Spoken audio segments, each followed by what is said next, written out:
ನಮಸ್ಕಾರ, ಶುಭೋದಯ ನನ್ನೆಲ್ಲ ಅಧ್ಯಾತ್ಮ ಬಂಧುಗಳಿಗೆ. ಶುಭ ಮಂಗಳವಾರ. ಸ್ನೇಹಿತರೆ, ಇವತ್ತು ವಿಶೇಷವಾಗಿ ಅತಿರಿಕ್ತ ದ್ವಾದಶಿ ಅಂತ ಹೇಳಿ ಕರಿತೀವಿ. ಅಂದರೆ ಸೂರ್ಯೋದಯದಿಂದ ಸೂರ್ಯಾಸ್ತವಾಗಿ ಮರುದಿನ ಬೆಳಗ್ಗೆ ಸೂರ್ಯೋದಯವರೆಗೂ ಕೂಡ ನಮಗೆ ದ್ವಾದಶಿ ಪ್ರಾಪ್ತವಾಗಿದ್ದರೆ ಅದನ್ನು ಅತಿರಿಕ್ತ ದ್ವಾದಶಿ ಅಂತ ಕರಿತೀವಿ. ಈ ಅತಿರಿಕ್ತ ದ್ವಾದಶಿ ಅಂದರೆ ಇದು ಏಕಾದಶಿಗೆ ಸಮ ಅಂತ ಹೇಳಲಾಗತ್ತೆ. ಸೊ ಈ ದಿನ ಉಪವಾಸವನ್ನು ಆಚರಣೆ ಮಾಡಿ ಭಗವಂತನ ನಾಮಸ್ಮರಣೆಯನ್ನು ಮಾಡುವಂಥದ್ದು ನಾವು ಒಂದು ಏಕಾದಶಿಯನ್ನು ಆಚರಣೆ ಮಾಡಿದಂತಹ ಪೂರ್ಣ ಫಲವನ್ನು ನಾವು ಪಡಿತೀವಿ ಅಂತ ಹೇಳಲಾಗುತ್ತೆ. ಹಾಗಾಗಿ ಈ ದಿನ ನಾರಾಯಣನ ಒಂದು ದ್ವಾದಶಿ ನಾಮ ಸ್ತೋತ್ರವನ್ನು ಪಾರಾಯಣ ಮಾಡ್ತಾ ಇದ್ದೀನಿ. ತಪ್ಪದೆ ನೀವು ಈ ಒಂದು ಶ್ಲೋಕವನ್ನು ಕೇಳಿಸ್ಕೊಳ್ಳಿ, ಭಕ್ತಿಯಿಂದ ಕೇಳಿಸ್ಕೊಳ್ಳಿ. ಸುಮಾರು 21 ನಿಮಿಷ ಅಥವಾ 48 ಬಾರಿ ಈ ಒಂದು ಶ್ಲೋಕವನ್ನು ಕೇಳಿಸ್ಕೊಳ್ಳಿ. ಸಾಧ್ಯವಾದರೆ 108 ಬಾರಿ 101 ಬಾರಿ ಕೇಳಿಸ್ಕೊಳ್ಳಿ. ಬನ್ನಿ ಶ್ಲೋಕವನ್ನು ಪಾರಾಯಣ ಮಾಡೋಣ. ಡಿಸ್ಕ್ರಿಪ್ಷನಲ್ಲಿ ಶ್ಲೋಕವನ್ನು ಕೊಟ್ಟಿರ್ತೀನಿ, ತಾವು ಕೂಡ ಚೆಕ್ ಮಾಡಿ. ನಂದಪ್ರಿಯಾ ಪ್ರಥಮಂ ನಾಮ ದ್ವಿತೀಯಂ ತು ನಾರಸಿಂಹವಪುಃ ತೃತೀಯಂ ನರಾಕೃತಿಃ ಪ್ರೋಕ್ತಂ ಚತುರ್ಥಂ ತು ನಾಭೀಷ್ಟಪೂರಕಃ ಪಂಚಮಂ ತು ನಕ್ಷತ್ರೇಶಃ ಷಷ್ಠಂ ನಾನಾಪದ್ಮಕರಃ ಸಪ್ತಮಂ ನವನಾಥಸ್ತುತ ಅಷ್ಟಮಂ ಚ ನರಕಾಸುರವಿಚ್ಛೇತ್ತಾ ನವಮಂ ನಂದಿನಿ ಹೃದಯ ಪ್ರೋಕ್ತೋ ದಶಮಂ ನಾನಾರತ್ನವಿಭೂಷಣಃ ಏಕಾದಶಂ ನವನೀತಾಪಹರ್ತಾ ದ್ವಾದಶಂ ನಾರಾಯಣ ಏವ ಚ. ನಂದಪ್ರಿಯಾ ಪ್ರಥಮಂ ನಾಮ ದ್ವಿತೀಯಂ ತು ನಾರಸಿಂಹವಪುಃ ತೃತೀಯಂ ನರಾಕೃತಿಃ ಪ್ರೋಕ್ತಂ ಚತುರ್ಥಂ ತು ನಾಭೀಷ್ಟಪೂರಕಃ ಪಂಚಮಂ ತು ನಕ್ಷತ್ರೇಶಃ ಷಷ್ಠಂ ನಾನಾಪದ್ಮಕರಃ ಸಪ್ತಮಂ ನವನಾಥಸ್ತುತ ಅಷ್ಟಮಂ ಚ ನರಕಾಸುರವಿಚ್ಛೇತ್ತಾ ನವಮಂ ನಂದಿನಿ ಹೃದಯ ಪ್ರೋಕ್ತೋ ದಶಮಂ ನಾನಾರತ್ನವಿಭೂಷಣಃ ಏಕಾದಶಂ ನವನೀತಾಪಹರ್ತಾ ದ್ವಾದಶಂ ನಾರಾಯಣ ಏವ ಚ. ನಂದಪ್ರಿಯಾ ಪ್ರಥಮಂ ನಾಮ ದ್ವಿತೀಯಂ ತು ನಾರಸಿಂಹವಪುಃ ತೃತೀಯಂ ನರಾಕೃತಿಃ ಪ್ರೋಕ್ತಂ ಚತುರ್ಥಂ ತು ನಾಭೀಷ್ಟಪೂರಕಃ ಪಂಚಮಂ ತು ನಕ್ಷತ್ರೇಶಃ ಷಷ್ಠಂ ನಾನಾಪದ್ಮಕರಃ ಸಪ್ತಮಂ ನವನಾಥಸ್ತುತ ಅಷ್ಟಮಂ ಚ ನರಕಾಸುರವಿಚ್ಛೇತ್ತಾ ನವಮಂ ನಂದಿನಿ ಹೃದಯ ಪ್ರೋಕ್ತೋ ದಶಮಂ ನಾನಾರತ್ನವಿಭೂಷಣಃ ಏಕಾದಶಂ ನವನೀತಾಪಹರ್ತಾ ದ್ವಾದಶಂ ನಾರಾಯಣ ಏವ ಚ. ನಂದಪ್ರಿಯಾ ಪ್ರಥಮಂ ನಾಮ ದ್ವಿತೀಯಂ ತು ನಾರಸಿಂಹವಪುಃ ತೃತೀಯಂ ನರಾಕೃತಿಃ ಪ್ರೋಕ್ತಂ ಚತುರ್ಥಂ ತು ನಾಭೀಷ್ಟಪೂರಕಃ ಪಂಚಮಂ ತು ನಕ್ಷತ್ರೇಶಃ ಷಷ್ಠಂ ನಾನಾಪದ್ಮಕರಃ ಸಪ್ತಮಂ ನವನಾಥಸ್ತುತ ಅಷ್ಟಮಂ ಚ ನರಕಾಸುರವಿಚ್ಛೇತ್ತಾ ನವಮಂ ನಂದಿನಿ ಹೃದಯ ಪ್ರೋಕ್ತೋ ದಶಮಂ ನಾನಾರತ್ನವಿಭೂಷಣಃ ಏಕಾದಶಂ ನವನೀತಾಪಹರ್ತಾ ದ್ವಾದಶಂ ನಾರಾಯಣ ಏವ ಚ. ನಂದಪ್ರಿಯಾ ಪ್ರಥಮಂ ನಾಮ ದ್ವಿತೀಯಂ ತು ನಾರಸಿಂಹವಪುಃ ತೃತೀಯಂ ನರಾಕೃತಿಃ ಪ್ರೋಕ್ತಂ ಚತುರ್ಥಂ ತು ನಾಭೀಷ್ಟಪೂರಕಃ ಪಂಚಮಂ ತು ನಕ್ಷತ್ರೇಶಃ ಷಷ್ಠಂ ನಾನಾಪದ್ಮಕರಃ ಸಪ್ತಮಂ ನವನಾಥಸ್ತುತ ಅಷ್ಟಮಂ ಚ ನರಕಾಸುರವಿಚ್ಛೇತ್ತಾ ನವಮಂ ನಂದಿನಿ ಹೃದಯ ಪ್ರೋಕ್ತೋ ದಶಮಂ ನಾನಾರತ್ನವಿಭೂಷಣಃ ಏಕಾದಶಂ ನವನೀತಾಪಹರ್ತಾ ದ್ವಾದಶಂ ನಾರಾಯಣ ಏವ ಚ. ನಂದಪ್ರಿಯಾ ಪ್ರಥಮಂ ನಾಮ ದ್ವಿತೀಯಂ ತು ನಾರಸಿಂಹವಪುಃ ತೃತೀಯಂ ನರಾಕೃತಿಃ ಪ್ರೋಕ್ತಂ ಚತುರ್ಥಂ ತು ನಾಭೀಷ್ಟಪೂರಕಃ ಪಂಚಮಂ ತು ನಕ್ಷತ್ರೇಶಃ ಷಷ್ಠಂ ನಾನಾಪದ್ಮಕರಃ ಸಪ್ತಮಂ ನವನಾಥಸ್ತುತ ಅಷ್ಟಮಂ ಚ ನರಕಾಸುರವಿಚ್ಛೇತ್ತಾ ನವಮಂ ನಂದಿನಿ ಹೃದಯ ಪ್ರೋಕ್ತೋ ದಶಮಂ ನಾನಾರತ್ನವಿಭೂಷಣಃ ಏಕಾದಶಂ ನವನೀತಾಪಹರ್ತಾ ದ್ವಾದಶಂ ನಾರಾಯಣ ಏವ ಚ. नन्दप्रिया प्रथमं नाम द्वितीयं तु नारसिंहवपुः तृतीयं नराकृतिः प्रोक्तं चतुर्थं तु नाभीष्टपूरकः पञ्चमं तु नक्षत्रेशः षष्ठं नानापद्मकरः सप्तमं नवनाथस्तुत अष्टमं च नरकासुरविच्छेत्ता नवमं नन्दिनीहृदयप्रोक्तो दशमं नानारत्नविभूषणः एकादशं नवनीतापहर्ता द्वादशं नारायण एव च। नन्दप्रिया प्रथमं नाम द्वितीयं तु नारसिंहवपुः तृतीयं नराकृतिः प्रोक्तं चतुर्थं तु नाभीष्टपूरकः पञ्चमं तु नक्षत्रेशः षष्ठं नानापद्मकरः सप्तमं नवनाथस्तुत अष्टमं च नरकासुरविच्छेत्ता नवमं नन्दिनीहृदयप्रोक्तो दशमं नानारत्नविभूषणः एकादशं नवनीतापहर्ता द्वादशं नारायण एव च। नन्दप्रिया प्रथमं नाम द्वितीयं तु नारसिंहवपुः तृतीयं नराकृतिः प्रोक्तं चतुर्थं तु नाभीष्टपूरकः पञ्चमं तु नक्षत्रेशः षष्ठं नानापद्मकरः सप्तमं नवनाथस्तुत अष्टमं च नरकासुरविच्छेत्ता नवमं नन्दिनीहृदयप्रोक्तो दशमं नानारत्नविभूषणः एकादशं नवनीतापहर्ता द्वादशं नारायण एव च।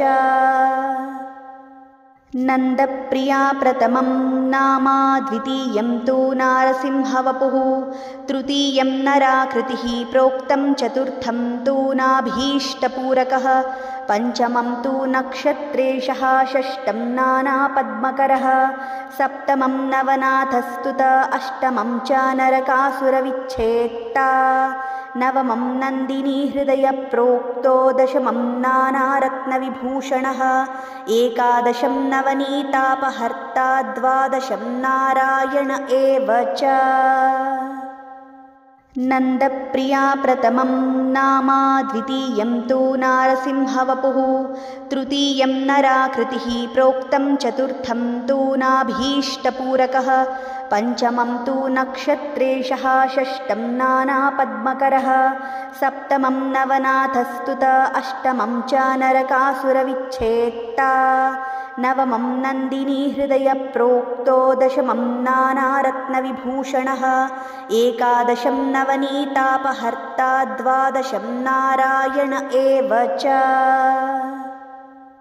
नन्दप्रिया प्रथमं नाम द्वितीयं तु नारसिंहवपुः तृतीयं नराकृतिः प्रोक्तं चतुर्थं तु नाभीष्टपूरकः पञ्चमं तु नक्षत्रेशः षष्ठं नानापद्मकरः सप्तमं नवनाथस्तुत अष्टमं च नरकासुरविच्छेत्ता नवमं नन्दिनीहृदयप्रोक्तो दशमं नानारत्नविभूषणः एकादशं नवनीतापहर्ता द्वादशं नारायण एव च।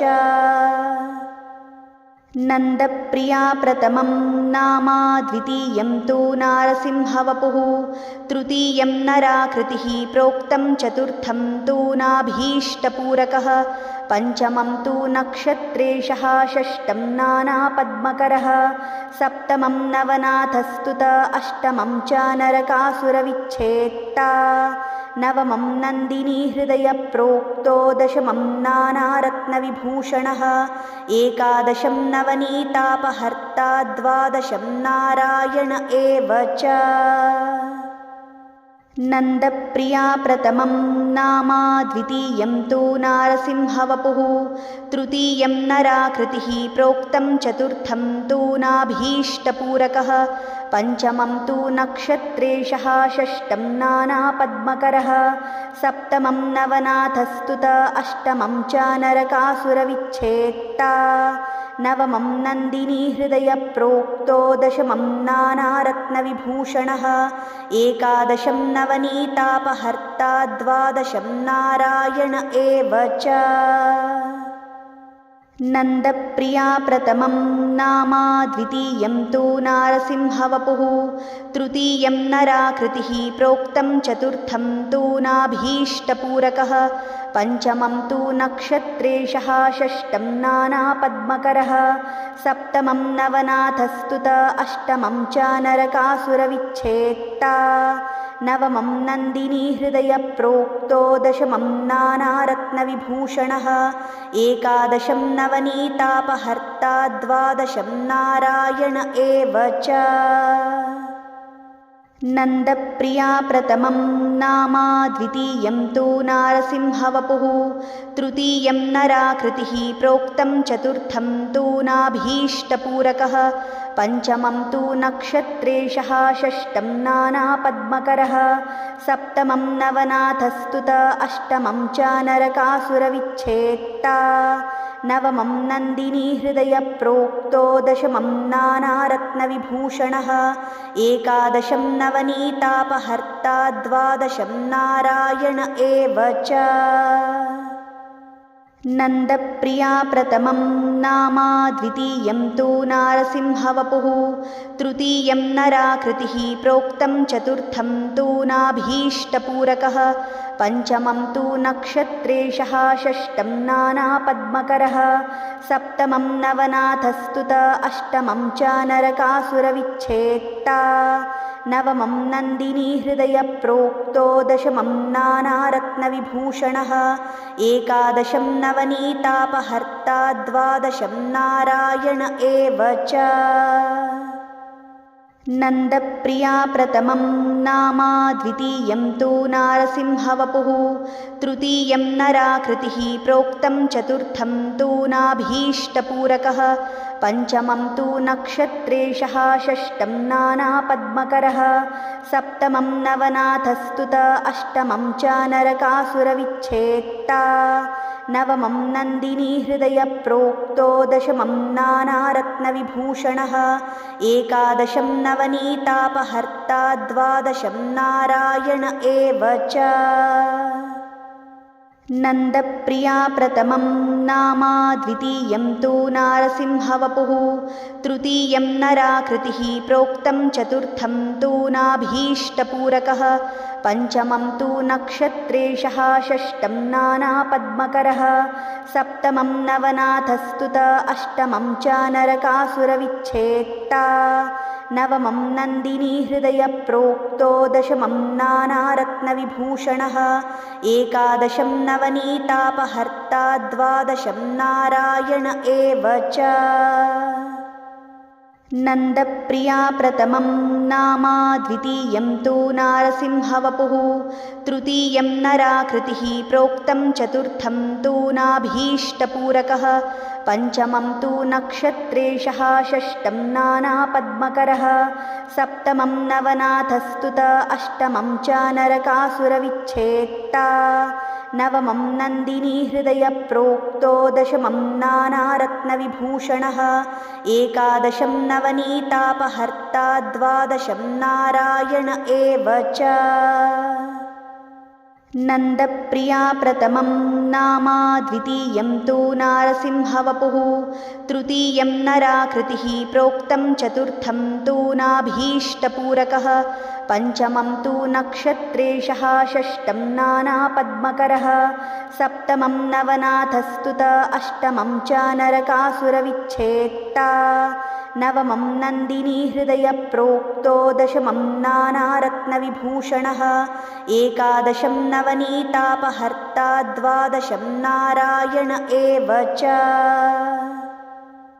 नन्दप्रिया प्रथमं नाम द्वितीयं तु नारसिंहवपुः तृतीयं नराकृतिः प्रोक्तं चतुर्थं तु नाभीष्टपूरकः पञ्चमं तु नक्षत्रेशः षष्ठं नानापद्मकरः सप्तमं नवनाथस्तुत अष्टमं च नरकासुरविच्छेत्ता नवमं नन्दिनी हृदयप्रोक्तो दशमं नानारत्नविभूषणः एकादशं नवनीतापहर्ता द्वादशं नारायण एव च। नन्दप्रिया प्रथमं नाम द्वितीयं तु नारसिंहवपुः तृतीयं नराकृतिः प्रोक्तं चतुर्थं तु नाभीष्टपूरकः पञ्चमं तु नक्षत्रेशः षष्ठं नानापद्मकरः सप्तमं नवनाथस्तुत अष्टमं च नरकासुरविच्छेत्ता नवमं नन्दिनी हृदयप्रोक्तो दशमं नानारत्नविभूषणः एकादशं नवनीतापहर्ता द्वादशं नारायण एव च। नन्दप्रिया प्रथमं नाम द्वितीयं तु नारसिंहवपुः तृतीयं नराकृतिः प्रोक्तं चतुर्थं तु नाभीष्टपूरकः पञ्चमं तु नक्षत्रेशः षष्ठं नानापद्मकरः सप्तमं नवनाथस्तुत अष्टमं च नरकासुरविच्छेत्ता नवमं नन्दिनी हृदयप्रोक्तो दशमं नानारत्नविभूषणः एकादशं नवनीतापहर्ता द्वादशं नारायण एव च। नन्दप्रिया प्रथमं नाम द्वितीयं तु नारसिंहवपुः तृतीयं नराकृतिः प्रोक्तं चतुर्थं तु नाभीष्टपूरकः पञ्चमं तु नक्षत्रेशः षष्ठं नानापद्मकरः सप्तमं नवनाथस्तुत अष्टमं च नरकासुरविच्छेत्ता नवमं नन्दिनी हृदयप्रोक्तो दशमं नानारत्नविभूषणः एकादशं नवनीतापहर्ता द्वादशं नारायण एव च।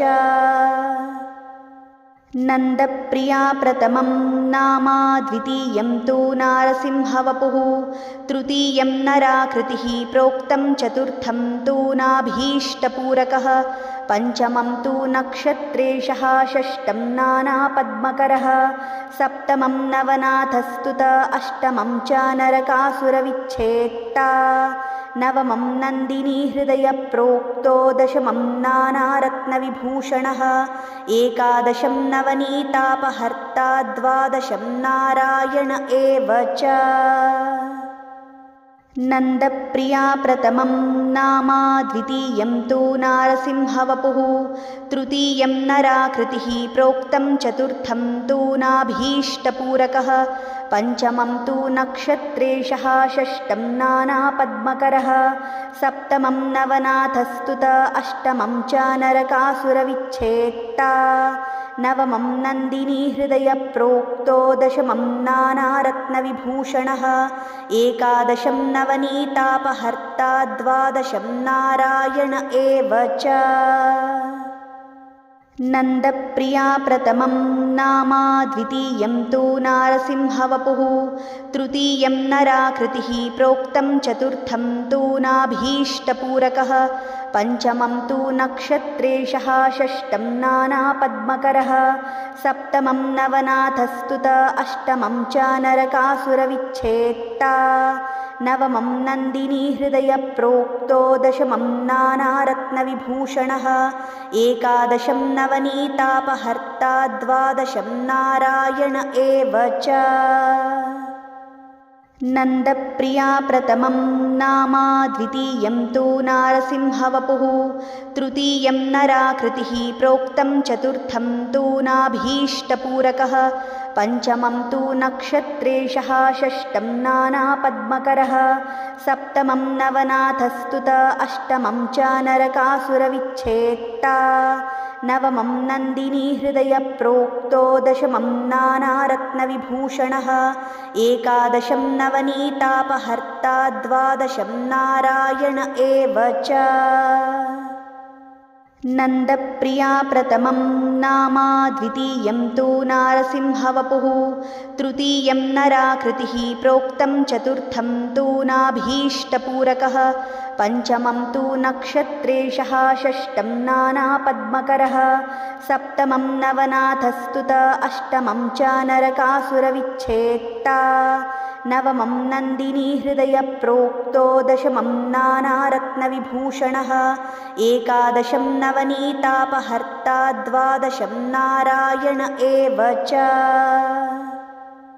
नन्दप्रिया प्रथमं नाम द्वितीयं तु नारसिंहवपुः तृतीयं नराकृतिः प्रोक्तं चतुर्थं तु नाभीष्टपूरकः पञ्चमं तु नक्षत्रेशः षष्ठं नानापद्मकरः सप्तमं नवनाथस्तुत अष्टमं च नरकासुरविच्छेत्ता नवमं नन्दिनी हृदयप्रोक्तो दशमं नानारत्नविभूषणः एकादशं नवनीतापहर्ता द्वादशं नारायण एव च। नन्दप्रिया प्रथमं नाम द्वितीयं तु नारसिंहवपुः तृतीयं नराकृतिः प्रोक्तं चतुर्थं तु नाभीष्टपूरकः पञ्चमं तु नक्षत्रेशः षष्ठं नानापद्मकरः सप्तमं नवनाथस्तुत अष्टमं च नरकासुरविच्छेत्ता नवमं नन्दिनी हृदयप्रोक्तो दशमं नानारत्नविभूषणः एकादशं नवनीतापहर्ता द्वादशं नारायण एव च।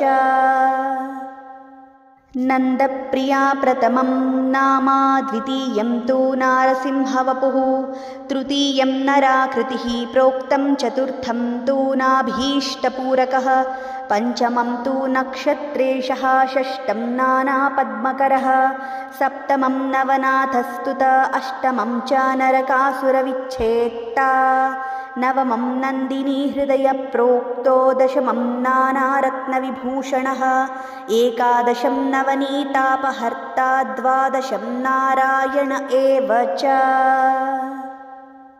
नन्दप्रिया प्रथमं नाम द्वितीयं तु नारसिंहवपुः तृतीयं नराकृतिः प्रोक्तं चतुर्थं तु नाभीष्टपूरकः पञ्चमं तु नक्षत्रेशः षष्ठं नानापद्मकरः सप्तमं नवनाथस्तुत अष्टमं च नरकासुरविच्छेत्ता नवमं नन्दिनी हृदयप्रोक्तो दशमं नानारत्नविभूषणः एकादशं नवनीतापहर्ता द्वादशं नारायण एव च। नन्दप्रिया प्रथमं नाम द्वितीयं तु नारसिंहवपुः तृतीयं नराकृतिः प्रोक्तं चतुर्थं तु नाभीष्टपूरकः पञ्चमं तु नक्षत्रेशः षष्ठं नानापद्मकरः सप्तमं नवनाथस्तुत अष्टमं च नरकासुरविच्छेत्ता नवमं नन्दिनी हृदयप्रोक्तो दशमं नानारत्नविभूषणः एकादशं नवनीतापहर्ता द्वादशं नारायण एव च। नन्दप्रिया प्रथमं नाम द्वितीयं तु नारसिंहवपुः तृतीयं नराकृतिः प्रोक्तं चतुर्थं तु नाभीष्टपूरकः पञ्चमं तु नक्षत्रेशः षष्ठं नानापद्मकरः सप्तमं नवनाथस्तुत अष्टमं च नरकासुरविच्छेत्ता नवमं नन्दिनी हृदयप्रोक्तो दशमं नानारत्नविभूषणः एकादशं नवनीतापहर्ता द्वादशं नारायण एव च। नन्दप्रिया प्रथमं नाम द्वितीयं तु नारसिंहवपुः तृतीयं नराकृतिः प्रोक्तं चतुर्थं तु नाभीष्टपूरकः पञ्चमं तु नक्षत्रेशः षष्ठं नानापद्मकरः सप्तमं नवनाथस्तुत अष्टमं च नरकासुरविच्छेत्ता नवमं नन्दिनी हृदयप्रोक्तो दशमं नानारत्नविभूषणः एकादशं नवनीतापहर्ता द्वादशं नारायण एव च।